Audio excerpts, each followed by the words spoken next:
हाय दोस्तों, नमस्कार। कैसे हैं आप लोग? आशा करता हूँ आप और आपका परिवार बढ़िया होगा। आज हम बात करेंगे कि किस प्रकार की कंपनियां जो ज़्यादातर पैसा बना के देती हैं इन्वेस्टर को, तो उन कंपनी को कैसे पहचानें, क्या क्या पैरामीटर्स होते हैं। तो उसमें कुछ पैरामीटर तो 6 पैरामीटर्स होते हैं और इसके अलावा भी होते हैं, लेकिन उसमें 2 पैरामीटर्स ऐसे होते हैं जो बहुत ही महत्वपूर्ण होते हैं। यदि वो मैच करते हैं तो वो स्टॉक आपको बहुत सारा पैसा बना के दे सकता है। तो आज का जो टॉपिक है कि विच stock can make more money, ऐसा कौन सा स्टॉक है जो आपको बहुत सारा पैसा बना के दे सकता है, या ऐसी कौन सी कंपनी है जो आपको बहुत सारा पैसा बना के दे सकता है। बहुत सारा का मतलब पैसा बना के दे सकता है, आपके इन्वेस्टमेंट पे रिटर्न अच्छा खासा दे सकता है। तो आज हम पूरे वीडियो में इसी टॉपिक पर बात करेंगे। और इसके अलावा मेरा डिस्क्लेमर रहता है हर स्टॉक में। देखिए, मैं सेबी रजिस्टर्ड नहीं हूँ और मैं एक प्रोफेसर हूँ, टीचर्स हूँ, एडुकेटर हूँ, और मेरा काम है कि जो चीज़ें रिसर्च करके जो कंपनी के डॉक्यूमेंट्स होते हैं या उसका जो रिजल्ट होता है, कॉन्कॉल होता है, पीपीटी होता है, उसमें जो चीज़ें निकल के आती हैं उससे हम कंपनियों को एनालाइज करते हैं कि कौन सी कंपनी बढ़िया है और क्या खासियत है उसमें, दूसरी कंपनी से क्या खासियत। तो 2-3 कंपनियों का कंपेरिजन भी करेंगे, क्योंकि जब चीज़ें आप कंपेरिजन करते हैं तब चीज़ें पता चल जाती हैं। तो इसलिए मैं किसी स्टॉक को बाय और सेल करने का रिकमेंडेशन नहीं देता हूँ। मैं सेबी रजिस्टर्ड नहीं हूँ और आपसे भी निवेदन करता हूँ कि आप किसी दूसरे के कहने से या मेरे कहने से किसी स्टॉक को बाय और सेल ना करें। जब आपको चीज़ें समझ आ जाए, जब आप चीज़ें सीख जाए, तब आप उसको काम करिए। जब आपको कॉन्फिडेंस आ जाए, कन्विक्शन हो जाए, तभी काम करिए, दूसरे के कहने से ना करिए। देखिए, ज़िंदगी में पैसा बहुत महत्वपूर्ण होता है कि आप बिना पैसे के बहुत सारी समस्याएं होती हैं, और जो पैसा आपके पास है उससे आपके परिवार के सपने जुड़े होते हैं। अगर गलत जगह पैसा लगा दिया आपने और नुकसान हो गया तो उसमें आपकी काफ़ी प्रॉब्लम हो जाती है। फिर आप स्टॉक मार्केट से हमेशा के लिए दूर चले जाएंगे। आपको लगेगा ये गेम है। गेम नहीं है, ये साइकोलॉजिकल गेम है और कॉमन सेंस का गेम है। गेम का मतलब बिजनेस है, ये गेम नहीं है। ये कॉमन सेंस और साइकोलॉजी का बिजनेस है। जब हम कहीं जाते हैं मार्केट में तो चीज़ें कोई चीज़ खरीदते हैं तो जैसे मोबाइल भी लेने जाते हैं तो मोबाइल को हम सही तरह से देखते हैं ना, तभी तो लेते हैं। कोई ज़मीन खरीदें तब भी तो लेते हैं, बार्गेनिंग तो करते हैं। बहुत सारी चीज़ें होती हैं, लॉट ऑफ चीज़ें, ऐसे थोड़ी कोई चीज़ हमने खरीद ली। तो चलिए हम बात शुरू करते हैं। तो देखिए, सबसे पहले मैं अपने वीडियो में बताता हूँ, कोई भी स्टॉक अगर आप उसको ट्रैक करें तो उसका बिजनेस मॉडल आपको समझ आना चाहिए। पहली बात तो ये होगी। अगर बिजनेस मॉडल आपको समझ में नहीं आता, फिर इस स्टॉक से या उस कंपनी से फिर आपका कोई लेना देना नहीं होना चाहिए। वो अलग बात है कि मेरा इंटरेस्ट अलग हो सकता है, मुझे कोई और दूसरी कंपनी पसंद है, आपको दूसरी कंपनी पसंद है। ये आपके ऊपर डिपेंड करता है, ये पर्सन टू पर्सन वेरी करता है। इसमें कोई ऐसा रॉकेट साइंस नहीं है। अगर आपको जो कोई भी बिजनेस या कोई भी कंपनी अच्छी लगती है तो आप उसको चेंज कर लीजिए। तो आज हम बात करेंगे मोस्टली, पहले हम जो मेन मुद्दा है, जो मेन चीज़ें हैं उसको डिस्कस करते हैं, बाकी चीज़ें बाद में करेंगे। तो मान के चलिए 2 कंपनियां, आपने 2 कंपनी है, और चाहे वो एक ही सेक्टर की हो या दूसरे सेक्टर की हो। जैसे मान चलो कोई भी कंपनी ऑटोमोबाइल सेक्टर की हो सकती है 2 कंपनियां, राइट। तो हम पहले ऑटोमोबाइल की कंपनियों का मतलब एक एनालिसिस कर लेते हैं। जैसे 2 कंपनियां हैं, एक टीवीएस मोटर्स और दूसरी है महिंद्रा एंड महिंद्रा। अब आप देखें कि दोनों का जो ग्रोथ है, Q1 जो FY26 में था, अभी इनके रिजल्ट अगर आ जाते हैं तो सो फॉर गुड, उस पर भी आप अप्लाई कर सकते हैं। तो हम Q1 के रिजल्ट इनके मान लेते हैं। Q1 FY26 के दोनों के रिजल्ट आए थे। दोनों का जो ग्रोथ रेट था, मतलब जो पेस ऑफ सेल्स ग्रोथ था, वो 22 और 23% था। मान के चलो कि भाई महिंद्रा एंड महिंद्रा का जो ग्रोथ रेट था वो 22% था, और टीवीएस मोटर का जो ग्रोथ था, मतलब रेवेन्यू ग्रोथ था, वो 23% था। तो इसमें कोई दो राय नहीं। ये दोनों अपने सेक्टर की बहुत दिग्गज कंपनियां थी, क्योंकि Q1 FY26 में तो उस समय जीएसटी नहीं आया था, जीएसटी कट का नियम नहीं आया था। तो उस समय पूरे ऑटोमोबाइल इंडस्ट्री में सब में जो जो पेस ऑफ सेल्स ग्रोथ सबका घटा हुआ था, चाहे मारुति हो, चाहे मतलब आपका क्रेटा हो, चाहे आपका और भी कंपनियां हो, जो भी कंपनियां ऑटोमोबाइल सेक्टर में थी, तो किसी में डिमांड नहीं थी। तो 2 ही कंपनियां ऐसी थी जो इनमें इनका pace of sales growth double digit में और 22% से ऊपर था। तो ये बात क्लियर हो गई। एक कंपनी ए है जिसे महिंद्रा महिंद्रा, इसका ग्रोथ रेट 22% है, और दूसरी कंपनी है आपकी टीवीएस मोटर जिसे हम बी कहते हैं, इसका भी ग्रोथ क्या 23%, राइट। अब बात आ जाती है कि कंपनी दोनों पैसा बना के देंगे, दोनों पैसा बना के दे सकते हैं। अब ये तो बात होगी ग्रोथ की, राइट। अब मान के चलो, अब इसमें ग्रोथ आपको पता चलेगी, लेकिन एक चीज़ और बहुत महत्वपूर्ण है जिसे हम कहते हैं मार्जिन भी कहते हैं, नेट प्रॉफिट भी कहते हैं और पैट भी कहते हैं। अब इसमें देखना क्या होता है, अगर महिंद्रा एंड महिंद्रा कंपनी का जो ग्रोथ रेट है 22% है, लेकिन उसका पैट ग्रोथ कम से कम मतलब 40% से एबव होना चाहिए। उस कंपनी का पैट ग्रोथ मतलब सेल्स ग्रोथ से ज़्यादा होना चाहिए। मेरा कहने वाला, अगर किसी कंपनी का जो पैट ग्रोथ है वो 22% उसका ग्रोथ है, लेकिन उसका जो पैट ग्रोथ है वो मतलब 40% 30% से अबव होना चाहिए, मतलब ज़्यादा होना चाहिए। कहने का मतलब मेरा है कि सेल्स ग्रोथ से ज़्यादा होना चाहिए। कहने का मतलब है अगर 22% तो 35 प्लस होना चाहिए उसका पैट ग्रोथ, राइट। इसी प्रकार से अगर मान लो टीवीएस मोटर है तो टीवीएस मोटर का भी पैट ग्रोथ जो है वो 40 या 35 से अबव होना चाहिए। बात समझ में आ गई। तो कहने का मतलब है कोई भी कंपनी हो, अगर किसी कंपनी का पेस ऑफ सेल्स ग्रोथ 22% है तो उसका पैट ग्रोथ मतलब 35 प्लस होना चाहिए, मतलब उससे ज़्यादा होना चाहिए। कहने का मतलब मेरा ये।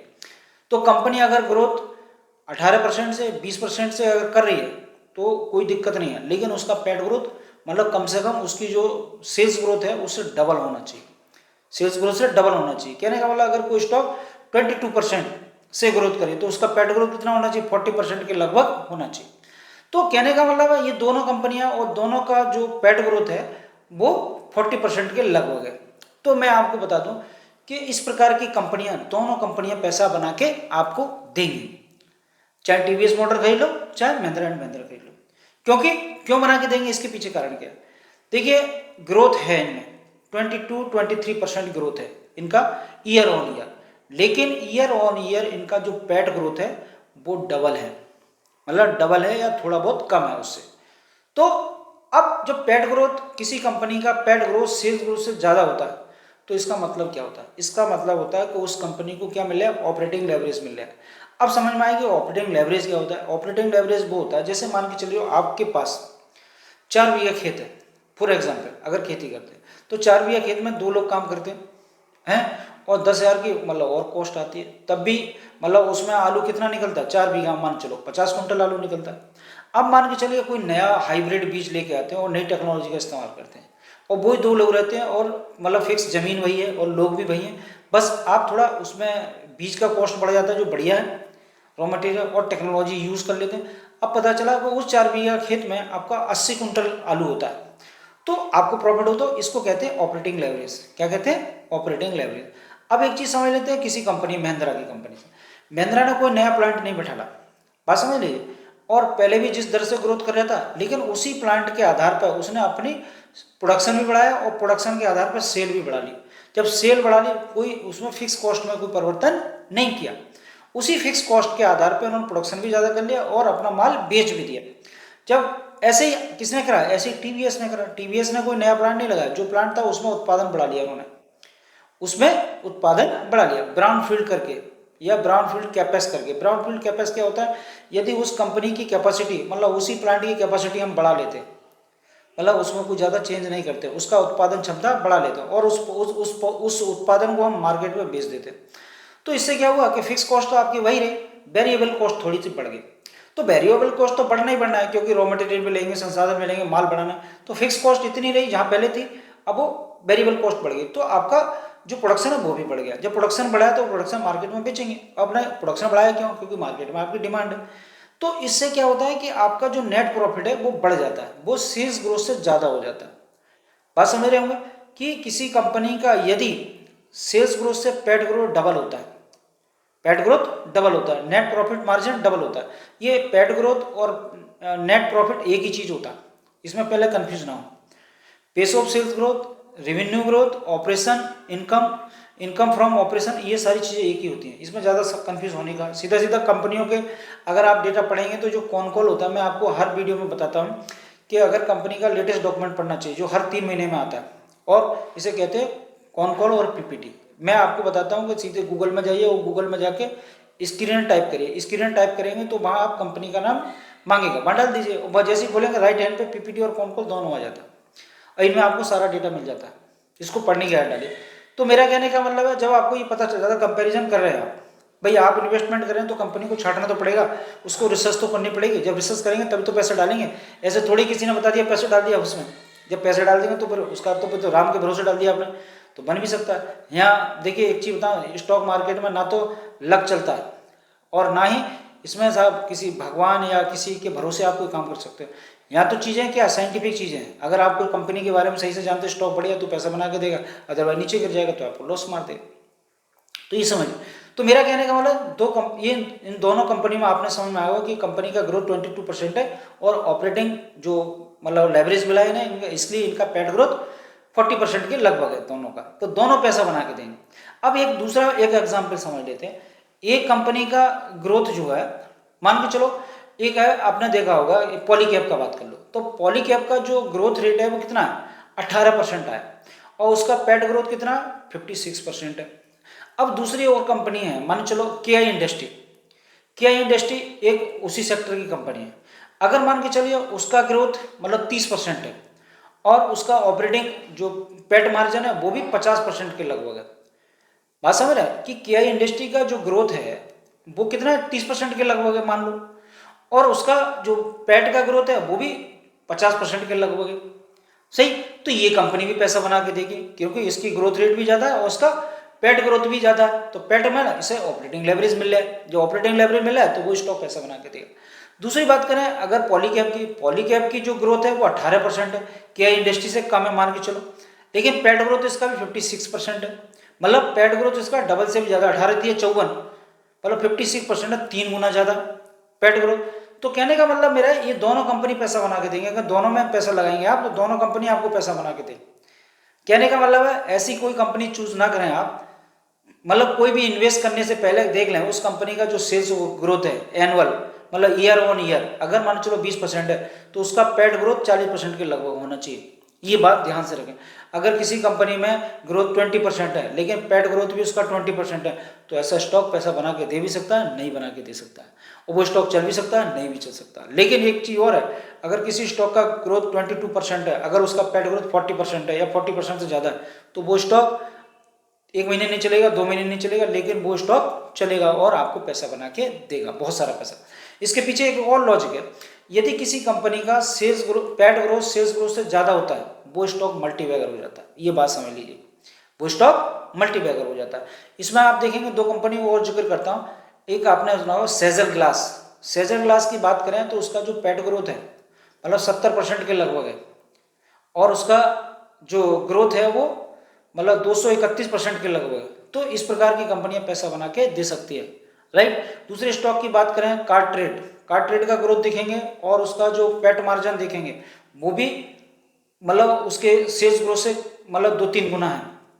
तो आप इस प्रकार के जो स्टॉक होते हैं वो बहुत ज़्यादा पैसा बना के दे सकते हो। और मैं एक चीज़ बता दूं, जिस भी कंपनी का पेट ग्रोथ सेल्स ग्रोथ से ज़्यादा होता है 2 गुना 3 गुना, वो इस प्रकार के स्टॉक मल्टीबैगर भी बहुत जल्दी हो जाते हैं। ये बात आप समझ ली। ये 2 चीज़ें निवेश करने से पहले आपको समझना बहुत जरूरी है, क्योंकि जो इन्वेस्टमेंट का जो पैसे का जो बनने का जो चांस है, जो कंपनी बनाती है उस स्टॉक में लोग पैसा क्यों डालते हैं, इसकी वजह से डालते हैं। जो स्मार्ट इन्वेस्टर होते हैं वो इसलिए इस स्टॉक में पैसा डालते हैं क्योंकि उन्हें पता है इस स्टॉक का, इस कंपनी का पेट ग्रोथ सेल्स ग्रोथ से ज़्यादा है और इसे ऑपरेटिंग लेवरेज मिला है। इस ऑपरेटिंग लेवरेज की वजह से वो स्टॉक पैसा बना के देगा। यदि किसी कंपनी में, जैसे मानो चलो अभी हम बात करें एटर्नल की, जिसे जोमेटो कहते हैं, जोमेटो कैपेस कर रहा है, डार्क गोदाम बना रहा है अपना, अब उसका EBITDA भी लॉस में आ गया थोड़ा सा, लेकिन आने वाले समय में जोमेटो की बात करें तो उसका ग्रोथ तो है लेकिन उसे पेट मार्जिन, उसका पेट ग्रोथ कम है। तो पेट ग्रोथ अगर ऑपरेटिंग लेवरेज नहीं मिला, अगर मान चलो उसका कहने का मतलब उसका जो पेस ऑफ सेल्स ग्रोथ है अगर वो उससे ज़्यादा होता पेट ग्रोथ तो वो स्टॉक पैसा बना के देता, लेकिन अभी पैसा बनाएगा नहीं देगा एटर्नल। क्यों नहीं बना के देगा, वो स्टॉक वहीं आसपास चलेगा। जब उसका अगले क्वार्टर में या उस वाले क्वार्टर में जब उसका कैपेक्स पूरा हो जाएगा, वो अपनी इन्वेंट्री के लिए काम कर रहा है, अभी इन्वेंट्री के लिए अपना खुद की इन्वेंट्री बनाएगा, खुद के गोदाम बना रहे, तो जब वो खुद के सारा कैपेक्स कर लेगा उसमें पैसा आ जाएगा, जब उससे रेवेन्यू आना शुरू होगा तब आने वाले समय में एटर्नल को, जोमेटो को ऑपरेटिंग लेवरेज मिलेगा। उसका हमेशा फिर क्या होगा, उसका सेल्स ग्रोथ से पेट ग्रोथ 2 गुना 3 गुना भी हो सकता है। ये स्टॉक तब जाके बहुत सारा पैसा बना के देगा। हालांकि एटर्नल ने फिर भी पैसा बहुत सारा बना के दिया है क्योंकि उसका उन्हें प्रोडक्ट मिक्स किया है, मतलब ब्लिंकिट को खरीद लिया, इसकी वजह से वो स्टॉक अपने जो निचले स्तर से कई गुना हो गया, मतलब 2-3 गुना हो गया। तो ये बात सही है, लेकिन मैं एक चीज़ बता दूं, ज़्यादा चक्कर में नहीं पड़ रहा आपको, सीधे सीधे 2-3 चीज़ें देखो बढ़िया कि पेस ऑफ सेल्स ग्रोथ देखो, पेस ऑफ सेल्स ग्रोथ से देखो पेट ग्रोथ देखो, पेट ग्रोथ उससे ज़्यादा होना चाहिए सेल्स ग्रोथ से। अगर ये 2 चीज़ें स्टार्टिंग में आपको मिल जाती हैं तो ये देख लो, सबसे पहले आइडेंटिफाई कर लो पेस ऑफ सेल्स ग्रोथ और पेट ग्रोथ। अगर पेट ग्रोथ सेल्स ग्रोथ से 2 गुना है 3 गुना है तो सो फॉर गुड है, वो स्टॉक बढ़िया, उसको ऑपरेटिंग लेवल मिला है और वो स्टॉक मल्टीबैगर बन सकता है। अब बात आती है बाकी चीज़ें आती हैं, अगर कंपनी कैपेक्स कर रही है सो फॉर गुड बढ़िया है, कंपनी का ROI ऊपर की तरफ जाएगा जब पेट ग्रोथ ज़्यादा है उसका, सेल्स ग्रोथ से आरओई ऊपर की तरफ जाएगा। और थोड़ा देख लो मैनेजमेंट का गाइडेंस, जब इस प्रकार की चाहिए तो मैनेजमेंट का गाइडेंस ऑटोमेटिक पॉजिटिव होगा, इसमें कोई दो राय है ही नहीं। तो कहने का मतलब किसी भी कंपनी को अगर ट्रैक करना है तो दो चीज़ें बहुत महत्वपूर्ण है आपको, मतलब ग्रोथ, और ग्रोथ के साथ साथ उसकी पैट ग्रोथ, और पैट ग्रोथ सेल्स ग्रोथ से ज़्यादा होनी चाहिए। जब सेल्स ग्रोथ से ज़्यादा होगी तो वो स्टॉक आपको बहुत सारा पैसा बना के देगा, फिर उसका सारा कुछ बढ़िया होगा। अब उसका पीछे क्या होता है, जब किसी कंपनी का पैट ग्रोथ ज़्यादा होता है तो ईपीएस का ग्रोथ बढ़ जाता है। क्या बढ़ जाता है, जब किसी कंपनी का पेस ऑफ सेल्स ग्रोथ से पैट ग्रोथ 2 गुना 3 गुना होता है तो उसका ईपीएस बढ़ जाता है। जब ईपीएस बढ़ जाता है तो क्या होता है, जब ईपीएस बढ़ जाएगा तो उसका ये आपका रिटर्न ऑन इक्विटी का डायरेक्शन भी बढ़ जाएगा, डायरेक्शन बढ़ जाएगा, पॉजिटिव हो जाएगा। और इससे फिर क्या होगा, हर आपको एक चीज़ ना, प्राइस टू अर्निंग रेशियो जैसे पीयू रेशियो कहते हैं, जब वैल्यूएशन करते हैं तो वैल्यूएशन को रोज चेंज नहीं होता, जब 3 महीने में क्वार्टरली रिजल्ट आते हैं किसी कंपनी के तब प्राइस टू अर्निंग रेशियो उसकी री रेटिंग होती है, ये बात ध्यान रखना। तो जब उस कंपनी का पैट ग्रोथ सेल्स ग्रोथ से ज़्यादा होगा तो उस कंपनी की री रेटिंग होगी, उसका प्राइस टू अर्निंग रेशियो बढ़ जाएगा, मतलब वो स्टॉक और महंगा हो जाएगा। क्यों महंगा हो जाएगा, क्योंकि पैट की वजह से, क्योंकि जब पैट बढ़ेगा तो उसका ईपीएस बढ़ेगा, जब ईपीएस बढ़ेगा तो क्या होगा, उसका मतलब प्राइस टू अर्निंग रेशियो बढ़ जाएगा और ये फिर रिटर्न ऑन इक्विटी बढ़ जाएगा। तो ये डायरेक्शन पॉजिटिव है। तो दो चीज़ें किसी कंपनी की बहुत महत्वपूर्ण होती हैं, किसी कंपनी को ट्रैक करना है तो दो चीज़ें देखिए। सबसे पहले तो ग्रोथ में किसी कंपनी ग्रोथ कम है तो भी चलेगा, लेकिन मतलब दूसरा, लेकिन उसका ऑपरेटिंग लेवरेज मिलना चाहिए, उस कंपनी को ऑपरेटिंग लेवरेज मिल रहा है तो दोनों स्टॉक पैसा बना के देंगे। जिसका 50% ग्रोथ है वो भी पैसा बना के देगा और जिसका 20% का ग्रोथ है वो भी पैसा बना के देगा। बस शर्त क्या है, जो 50% से ग्रोथ कर रहा है उसका पैट ग्रोथ कितना भाई 100%, 90%, 2 गुना 3 गुना होना चाहिए, 2 गुना है तब भी चल जाएगा। और दूसरी बात करें, और जो 18% से कर रहा है उसका भी अगर पैट ग्रोथ डबल है, मतलब पैट ग्रोथ उसका डबल है तो वो उसे भी ऑपरेटिंग लेवरेज मिल रहा है। तो दोनों कंपनी को ऑपरेटिंग लेवरेज मिल रहा है तो दोनों कंपनी पैसा बना के देंगे आपको। तो नंबर 1 वाली कंपनी भी बाय कर सकते हैं और नंबर 2 वाली भी कंपनी आप बाय कर सकते हैं। एक ही सेक्टर की कंपनी हो सकती है, अलग अलग सेक्टर की कंपनी हो सकती है। तो इस प्रकार से स्टॉक को चयन करने का जो तरीका है वो सबसे बेस्ट है। और अगर आप ऐसे करके निवेश करते हैं तो कि अभी आपको नुकसान होने का मतलब नहीं। और इस प्रकार के स्टॉक बहुत सारा पैसा बना के देते हैं, लेकिन एक शर्त है, कंपनी को हमेशा हर महीने क्वार्टरली आपको ट्रैक करना पड़ेगा। अगर ट्रैक नहीं करेंगे, स्टॉक खरीद के भूल गए तो ऐसा नहीं हो सकता। एक्टिव इन्वेस्टर हैं, इक्विटी बड़ा रिस्क की मैटर होता है क्योंकि इसमें रिस्क बहुत ज़्यादा होता है, बहुत ज़्यादा फ्लक्चुएशन होती है। आपकी हार्ट बीट आंखें ट्रेंड होनी चाहिए। कभी मार्केट में कोई खबर आती है स्टॉक नीचे आता है, घबराने की जरूरत नहीं होती है, कंपनी का फंडामेंटल बढ़िया, आपको कोई दिक्कत ही नहीं। तो इसको ट्रेंड होना चाहिए। हर 3 महीने बाद क्वार्टरली कंपनी का रिजल्ट आपको ट्रैक करना पड़ेगा। अगर कंपनी में कोई प्रॉब्लम आती है, कोई दिक्कत आती है, सबसे पहले उस स्टॉक को बेचना आना चाहिए आपको। आपकी उस कंपनी से कोई दोस्ती नहीं है, बहुत सारा पैसा बना के दिया कोई दिक्कत नहीं, लेकिन जैसे ही कंपनी में कोई प्रॉब्लम है, उसका रिजल्ट खराब आ जाए या उसका पेट मार्जिन कम आ जाए, मतलब माइनस में हो जाए, नुकसान हो जाए, तो तुरंत स्टॉक बेच कर निकल जाए, कोई इससे नहीं। बहुत सारे और स्टॉक उसमें बाई करिए। तो आपको स्टॉक सेल करने की कला आनी चाहिए। मतलब सेल का मतलब है कंपनी तलवार लेके बैठी है, जैसी कंपनी खराब हो या उसका रेट खराब तुरंत काट दीजिए, उससे अपने लाल बटन दबाइए और सेल कर दीजिए, दूसरी कंपनी में पैसा बचा के रखिए सबसे पहले। तो ये सब चीज़ें होती हैं। और जो लोग पैसा नहीं बना पाते हैं उसके पीछे कारण यह क्या होता है, उनका कॉमन सेंस और साइकोलॉजी काम नहीं करती। क्योंकि कॉमन सेंस और साइकोलॉजी क्या होती है, अगर नीचे स्टॉक अरे मेरा तो लॉस हो रहा है, नहीं लॉस नहीं होता है, ये तो उतार चढ़ाव होता है, मार्केट में उतार चढ़ाव चलता ही रहता है। तो ऐसे नहीं सोचना। अगर आपने ये दो चीज़ें देख ली तो बढ़िया, सो फॉर गुड है, कोई दिक्कत नहीं है। तो इस प्रकार के स्टॉक को, इस कंपनी, इस प्रकार की चीज़ों को ट्रैक करना चाहिए। मतलब मेन दो चीज़ें फोकस, मतलब पैट ग्रोथ और आपका pace of sales growth. PAT growth sales growth से ज़्यादा होना चाहिए, आपका स्टॉक पैसा बना के देगा, आप निश्चिंत होकर काम करिए, कोई दिक्कत नहीं। बाकी बहुत सारी चीज़ें हैं, मैंने आपको बता ही दिया है कि अगर किसी पोर्टफोलियो में रखते हैं, निवेश करते हैं तो बास्केट में करना चाहिए। बास्केट का मतलब आपका भाई 20 से 30 के बीच में स्टॉक होनी चाहिए बास्केट में, ऐसे बढ़िया स्टॉक, तो आपका रिटर्न बढ़िया आएगा। अगर मान चलो आपका एनुअल रिटर्न आपका 30% 40% आ सकता है, क्यों नहीं आ सकता। तो इस पर काम करिए। और मैं समझता हूँ आपको मेरा वीडियो अच्छा लगा होगा, और मैं तो ये कहूँगा चैनल को अगर पहली बार सुना है तो चैनल को सब्सक्राइब कर लीजिए और बेल आइकॉन को प्रेस कर दीजिए, जिससे कि आने वाले समय में और बहुत सारी वीडियो आएंगे। कि Q2 FY26 चल रहा है, इसके रिजल्ट आ रहे हैं, जैसे जैसे रिजल्ट आते हैं मैं कंपनियों के आपको रिजल्ट डालता हूँ, किस कंपनी ने क्या किया, और तो जिससे कि आपको वीडियो मिलते रहे। और साथ ही साथ कोई मेरा मतलब उसमें लाइक भी कर दीजिए, अगर कोई कमेंट करना है तो वो भी कर दीजिए, कोई दिक्कत नहीं। पॉजिटिव लगता है तो पॉजिटिव कर दीजिए, अगर आपको लगता है कोई रिफॉर्म होना है, सुधार हो सकता है तो वो भी कर दीजिए, कोई ऐसी दिक्कत नहीं। तो आशा करता हूँ और मेरा वीडियो आपको अच्छा लगा हो तो इसी के साथ बात खत्म करते हैं। जय हिंद, जय भारत।